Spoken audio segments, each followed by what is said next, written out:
Welcome to my review of The Hand That Rocks the Cradle, a Hulu modern remake of an old classic with the same name. While I believe this movie had great intentions, I think it falls short in its execution, whether that's because of the plot, the characters, and combination of just the pacing.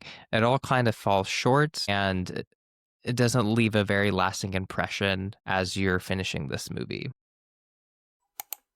Now, this movie is directed by Michelle Garza Severa. She previously directed a movie called The Bone Woman, a body horror film which earned a 97% on Rotten Tomatoes, specifically from the critics. So going into this movie, it made sense that a studio offered her this opportunity while she did not write the script for this movie. And unfortunately, this artistic style and the script that she was given, you can clearly see that it was clearly lacking in a lot of areas. When it comes to the story in general, it does have a few highlights to it.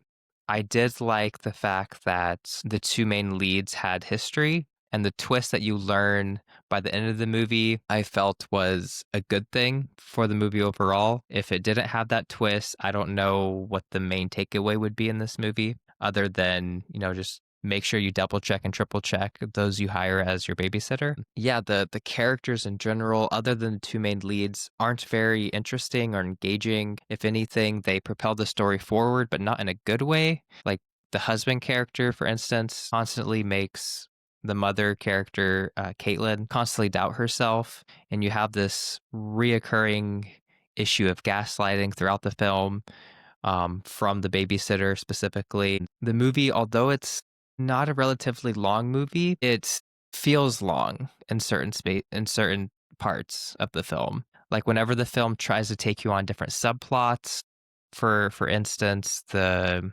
babysitter is seen as a potential love interest to the mother, but they never really go anywhere with it. And it's kind of a subplot that as I was watching it, I didn't understand what was the point in putting that into the movie. Another thing that kind of took me out of the movie was the fact that the babysitter herself never seemed to have a substantial plan. It kind of seemed like she was just meandering along. And to kind of explain this, let me try to lay the groundwork. So there's a scene early on where the family is making food, and she uses this as an opportunity to put something into the food to then cause everyone to get sick. And there's another scene later on where they're going to fire out fireworks, and she brings fireworks into the house, which causes a problem, so on and so forth.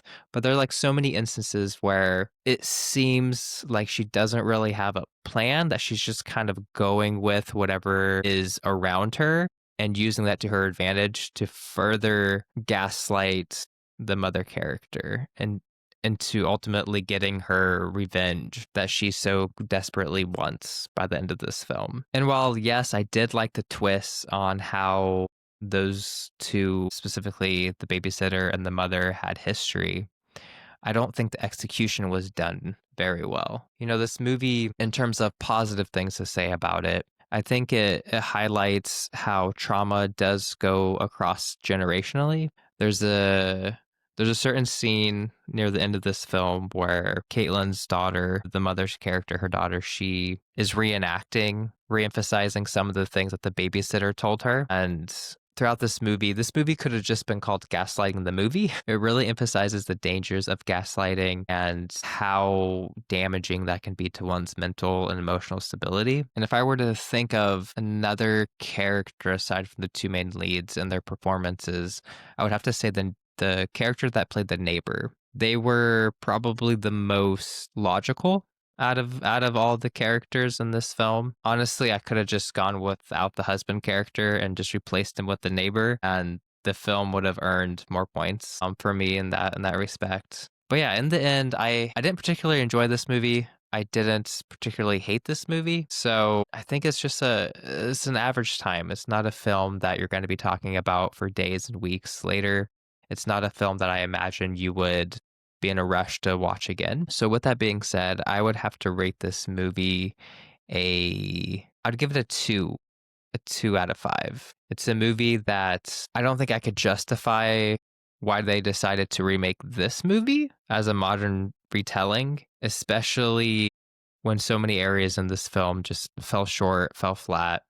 And while I don't necessarily put all of that blame onto Michelle's shoulders, I will say that I hope that she continues to make movies and direct movies, but I hope that she's the one writing the script instead of trying to make the other scripts that are given to her come to life, especially when the scripts aren't that well put together. So if I were to recommend you to watch another film, I would tell you to try giving her directorial debut film, The Bone Woman, a watch, a body horror film that is actually a horror film compared to this one. Because I know, like, through all the advertising and the trailers, they tried to pitch it as a horror film, but it's really not. If anything, it's barely a thriller. But anyways, that's my review on The Hand That Rocks the Cradle. Feel free to like, subscribe, and comment, and let me know if you agreed with this review, if you found some other things that you really particularly liked or didn't like about this film. Let me know in the comments below, and I'll see you next time on Film Sense with Brian.